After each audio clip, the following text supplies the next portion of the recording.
हाय दोस्तों, ये कहानी प्यार पर आधारित कहानी है दोस्तों। जिसमें कुंजवर्म नाम का एक राजा होता है। वह प्यार के नाम से अनजान होता है कि प्यार होता क्या है। जिसमें प्यार करने वाले लोग किसी पल खुश होते हैं तो किसी पल दुखी होते हैं। उसे जानने की उसकी बहुत जिज्ञासा होती है कि प्यार होता क्या है। पर कहते हैं ना दोस्तों, एक ना एक दिन हर किसी को प्यार होता है। तो हमारे कुंजवर्मन को भी किसी से प्यार हो जाता है। पर एक दिन वह लड़की कुंजवर्मन को मार देती है। उसने ऐसा क्यों किया, उसे जानने के लिए दोस्तों इस कहानी में बने रहिए। आइए दोस्तों जानते हैं इस कहानी के बारे में। यह कहानी एक ऐसे राजा कुंजवर्मन की है जो कभी किसी से नहीं हारा था और जिस युद्ध में भाग लेता था उस युद्ध को जीत जाता था। उसका बहुत बड़ा साम्राज्य था। वह एक अच्छा योद्धा होने के साथ साथ एक अच्छा इंसान भी था। उससे किसी का दर्द नहीं देखा जाता था। वह अपने से ज़्यादा अपनी प्रजा के लोगों को प्यार करता था। वह सबकी मदद करता था। वह समय समय पर सिंचाई, रोजगार, विद्यालय, चिकित्सालय आदि का प्रबंध कराता था, जिससे उसकी प्रजा के लोग उससे बहुत खुश रहते थे।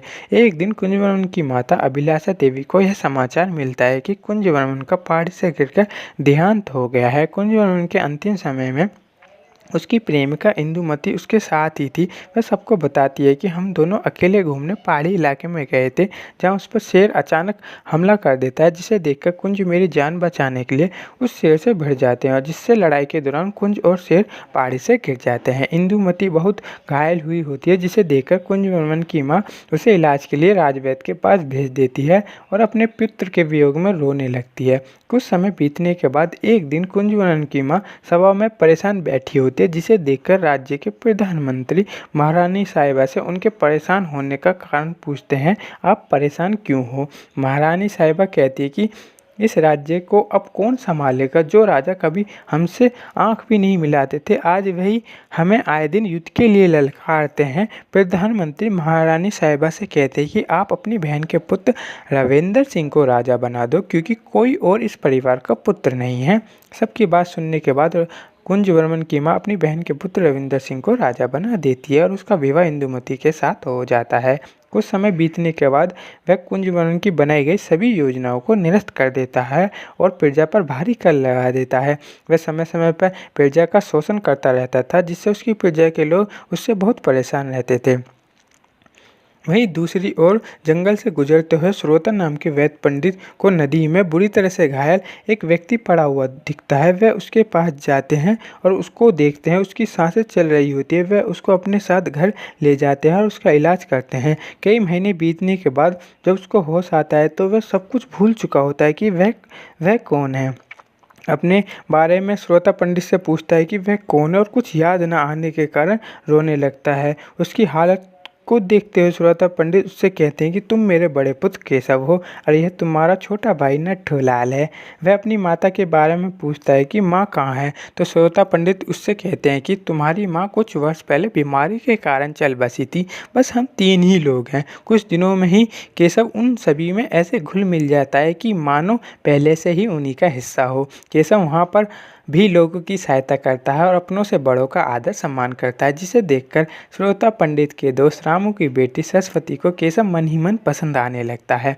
एक दिन रविंदर सिंह के सैनिक उसके गांव सरायघासी में कर वसूलने के लिए आते हैं। जो कर नहीं देता उसको कोड़ों से मारने लगते हैं, जिसे देखकर केशव उन्हें रोकता है और केशव के रोकने पर वे सैनिक उस पर तलवार से हमला कर देते हैं, जिससे बचते हुए केशव भी अपनी तलवार से उनको घायल कर देता है और वे सैनिक अपनी जान बचाकर वहाँ से भाग जाते हैं।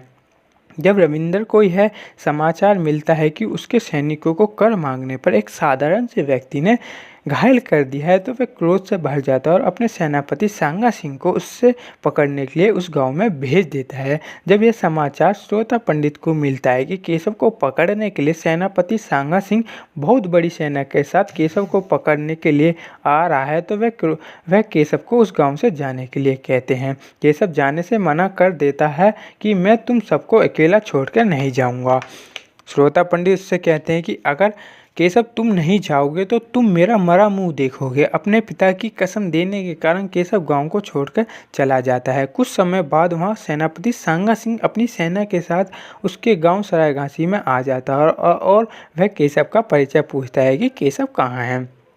केशव का पता न मिलने के कारण वह गांव के लोगों पर हमला कर देता है, जिससे बहुत लोग घायल हो जाते हैं और कुछ लोग मर जाते हैं।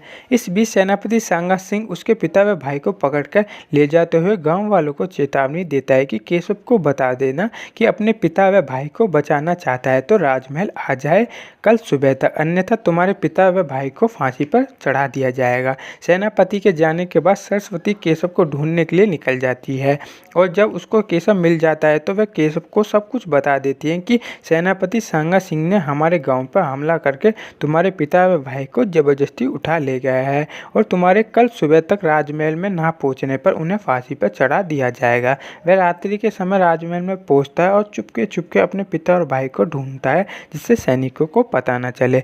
जहाँ उसके पिता भाई बंदी थे वह वहाँ पहुँचकर उन सैनिकों को मारकर उन्हें कारागार से बाहर निकाल लेता है और ले जाने लगता है। तभी उसके पीछे सेना की एक टुकड़ी लग जाती है। वह अपने पिता व भाई को नाव में बैठाकर वहाँ से भेज देता है और उन सैनिकों को रोकने के लिए वह उनसे लड़ने लगता है। तभी वह रविंदर सिंह और इंदुमती आने लगते हैं। लड़ाई के दौरान उसकी नज़र दूर से इंदुमती पर पड़ती है और उसको देखकर उसे सब कुछ याद आ जाता है कि वो ही कुंजवर्मन है और सोचने लगता है कि उस दिन इंदुमती और वह अकेले पहाड़ी पर घूमने गए थे, जहां इंदुमती के लाए गए खाना खाने के बाद उसके मुंह से खून निकलने लगता है। तो वह इंदुमती से पूछता है कि तुमने इसमें क्या मिलाया था। तभी पीछे से उसकी मौसी का लड़का रविंदर सिंह तलवार को उसके आरम पार कर देता है और उन दोनों को ऐसा करते देख उसकी आंखों से आंसू आने लगते हैं और वह इंदुमती से पूछता है कि तुमने मेरे साथ ऐसा क्यों किया, तुम तो मुझसे बहुत प्यार करती थी। इंदुमती कहती कि मैं तुमसे प्यार नहीं करती हूँ, मैं रविंदर से प्यार करती हूँ और रविंदर के कहने पर ही मैंने तुम्हारे साथ प्यार का ढोंग किया था। तभी एक के बाद एक रविंदर उस पर तलवार से वार करता चला जाता है और उसकी आंखों से आंसू निकलते रहते हैं और वह रविंदर से कहता है कि भाई तुमने मेरे साथ ऐसा क्यों किया, मैंने तो तुम्हारा क्या बिगाड़ा था। रविंदर कहता है कि मैं साम्राज्य का राजा बनना चाहता हूँ, इसलिए मैंने यह सब किया, अब तुम्हें मरना ही होगा। यह सब सुनने के बाद कुंजवर्मन इंदुमती को देखता रहता है और उसकी आंखों से आंसू निकलते रहते हैं। तभी इंदुमती उसको धक्का मारकर पहाड़ी से गिरा देती है। केशव यह सब सोच ही रहा होता है कि तभी उन सैनिकों से लड़ाई के दौरान एक सैनिक उस पर पीछे से उसके सिर पर वार कर देता है, जिससे केशव बेहोश हो जाता है। वे सैनिक उसे पकड़कर ले जाने लगते हैं और इंदुमती और रविंदर उसे अंधेरे के कारण देख नहीं पाते हैं कि वह कौन है। अगली सुबह को वह मैदान में पड़ा होता है और शोर मचता रहता है कि मारो मारो मारो। उसकी आँख खुल जाती है, तब वह खड़ा होता है तो उसके सामने एक जंगली शेर बंधा होता है और उसकी ओर खुला छोड़ दिया जाता है उसे मरने के लिए। वह उस शेर से लड़ने लगता है। तभी वहाँ उपस्थित इंदुमती उसको देखती है और रविंदर से कहती है कि यह कुंजवर्मन तो नहीं है, वह उसी की तरह ही लड़ता है और इसकी शक्ल भी कुछ कुछ कुंजवर्मन पर ही लगती है, अगर इसकी दाढ़ी हटा दे तो। तभी रविंदर कहता है कि तुम खामखा इतना सोच रही हो, ये वह नहीं हो सकता क्योंकि इतनी ऊंची पहाड़ी से गिरकर कोई नहीं बच सकता। वैसे भी तुमने तो उसे जहर भी दिया था और मैंने उस पर इतने सारे तलवार से वार किए थे। यह तो असंभव है कि वह बच जाए, वह वो नहीं हो सकता जो तुम सोच रही हो। ये सब उस शेर को मार देता है और रविंदर को युद्ध के लिए ललकारता है कि जब तो तुमने मुझे धोखे से मारने की कोशिश की थी, अगर अब हिम्मत है तो सामने आकर मुझसे लड़। रविंदर उसकी बात को सुनकर घबरा जाता है और सबको विश्वास हो जाता है कि केशव ही कुंजवर्मन है। तभी अचानक पड़ोसी शत्रु राज्य तांडवपुरी के राजा यजुर्वेंद्र सिंह राज्य पर कब्जा करने के लिए हमला कर देता है और उसकी सेना राज्य के भीतर तक घुस जाती है और लोगों को मारने लगती है, जिसका मौका पाकर रविंदर वहां से भाग जाता है और राज्य की सुरक्षा के लिए कुंजवर्मन शत्रु सेनाओं से लड़ने लगता है।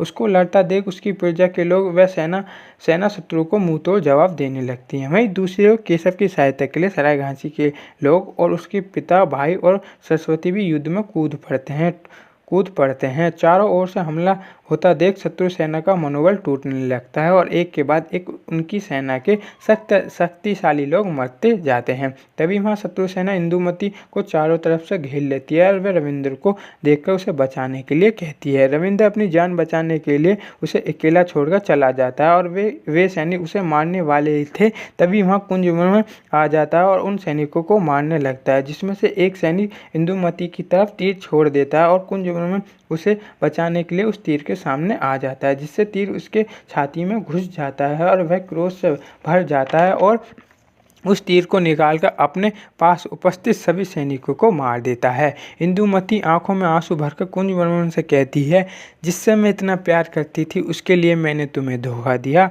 आज उसने मुझे अकेला मरने के लिए छोड़ दिया। वहीं दूसरी ओर मैंने तुम्हें मारने की कोशिश की, जब भी तुमने मुझे बचाया। सच में तुम महान हो, जो मैं मूर्ख तुम्हारे प्यार को नहीं समझ सकी। कुंजवर्मन मुझे माफ़ कर दो।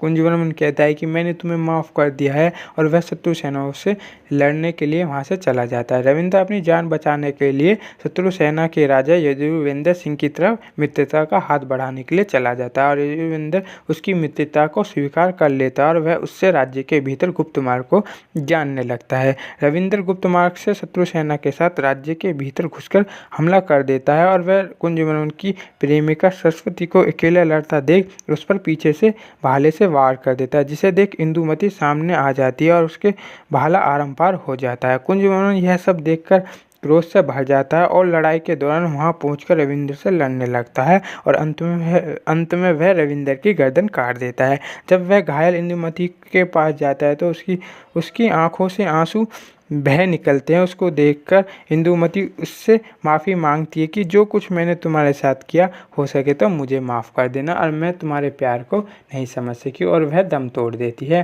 कुंजवर्मन अपने राज्य को शत्रुओं से बचाने के लिए वह अपने आंसू पोंछकर यजुवेंद्र की तरफ लड़ने के लिए चला जाता है। अब यजुवेंद्र सिंह और उसके बीच भीषण युद्ध होता है। काफ़ी देर युद्ध चलता रहता है और अंत में कुंजवर्मन उसकी गर्दन काट देता है, जिससे उसकी सेना आत्मसमर्पण कर देती है। अब सब कुछ ठीक हो जाता है। कुंजवर्मन को अपना राज्य पुनः प्राप्त हो जाता है। उसका विवाह सरस्वती के साथ हो जाता है, जो अपने पिता श्रोता पंडित और वह छोटे भाई नट्ठूलाल को अपने साथ रखता है और सभी गांव वालों को कर से मुक्त कर देता है, जिससे सभी लोग बहुत खुश होते हैं और पहले की तरह अपना जीवन यापन करते रहते हैं। दोस्तों, देखने के लिए बहुत बहुत धन्यवाद आप सभी दोस्तों का।